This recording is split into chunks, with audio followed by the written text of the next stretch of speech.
back to my channel again. My name is Mr.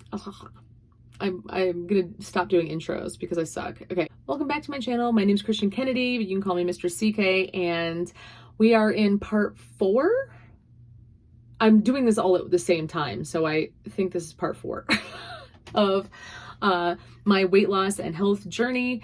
And in this one, I'm going to be talking about my bone marrow biopsy and what that was like, and just that whole experience and what they found. I also had pretty low platelets and also at the time low red blood cells. So they were like, we think we probably need to check out your bone marrow, make sure everything's okay.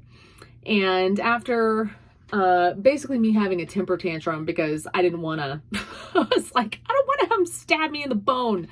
I did finally get it done. I will say that if you have to have this procedure done, don't do it at just a doctor's office because it would suck. Like, it would really, really blow if you had to have them just do it by hand, because it's essentially like an ice pick. Like, they essentially take an ice pick and like jam it into your hip and like just like corkscrew it down until they can take their little vial and stab it into that wound and then suck the bone marrow out.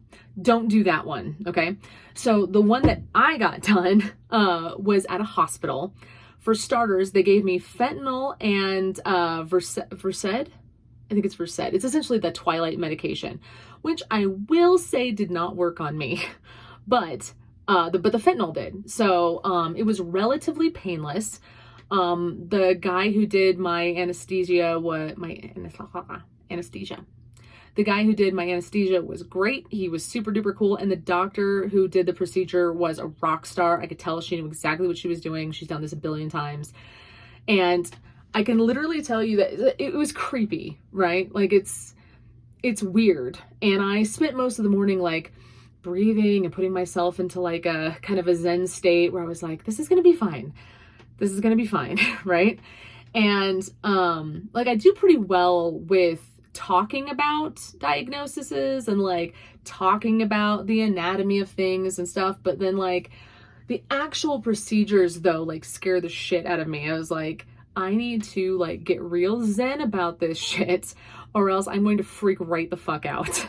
And I successfully did. I kept myself pretty chill for most of it. And then just so you know, for the experience, in case you ever do it, basically they just have you lay down on a gurney, right, on their little rolly beds, and they take you into it's the place that you see in all movies where it's like a very brightly lit kind of surgical area.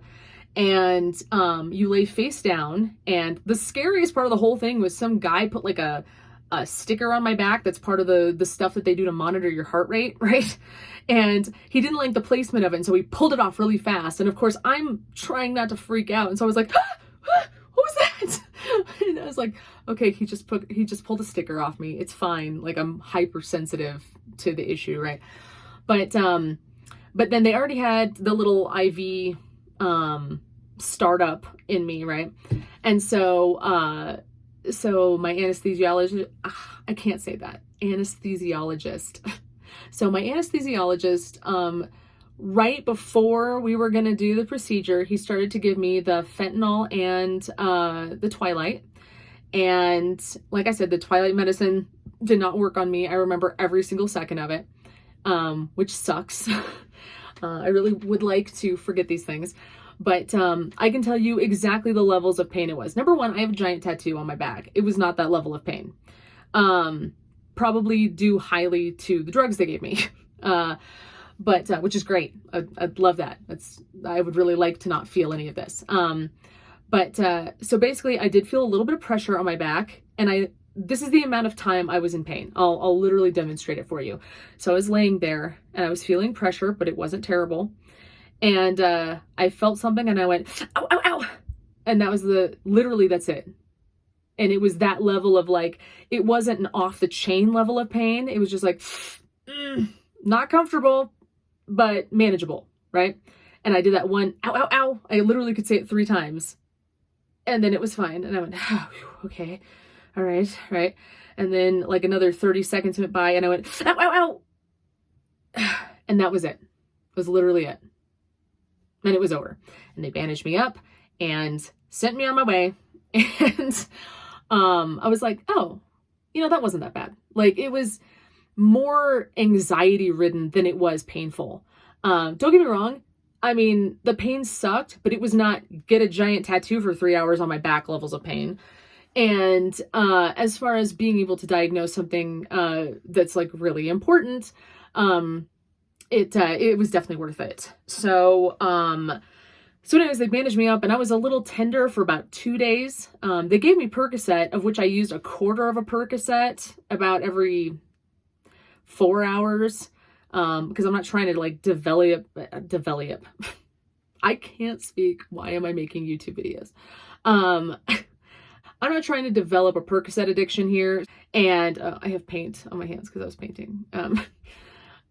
Through all these videos, I'm gonna have paint on my hands, whatever. It would take about a quarter of a Percocet every 4 hours-ish for the first 2 days. It really wasn't that bad. It was just enough to kind of dial it down. I was like, it hurt, but it wasn't awful. It was tender, I could still walk around and move and stuff like that. And then after that, I didn't even have to take any drugs or anything. I didn't have to take Percocet. I think I might have taken a little bit of ibuprofen on like the third or the fourth day just to kind of dial it down a little bit. But it was not that bad. So if you do have to get one done, I would say that, obviously get it done at a hospital where it's quick and you have good drugs, but do not get it done in an office. But other than that, though, it wasn't too bad. So we had to wait a little while because they ordered like a bunch of different tests, right? So I had to wait about a week, and then I didn't know what all of them meant and stuff. I was looking at like my Centura portal to see what the results meant, right? And I did notice at that one, actually my white blood cell count was going down just a little bit, which is not great. And so it took about a week of waiting for results.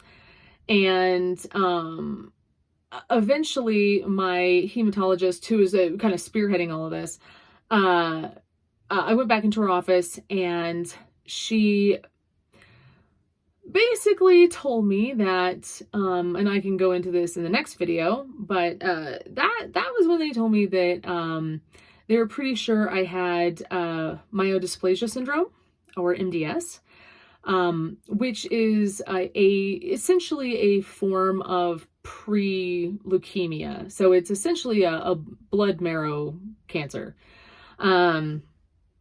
which is creepy and less cool and not exciting. And at first I was like, I don't really, like, I feel fine. Like, I'm not so sure that that's a thing, right? And she goes, I'm going to send you to a specialist. I'm going to send you for a second opinion. And so we're going to do all that because I want to make sure that I'm seeing what I'm really seeing, right? And so we did that, and I'm going to wait for the next video to discuss that. I am going to give you a spoiler alert that yeah, that's what I have. That's what's going on. But I'm going to wait till the next video to go into that and everything that's happening with it.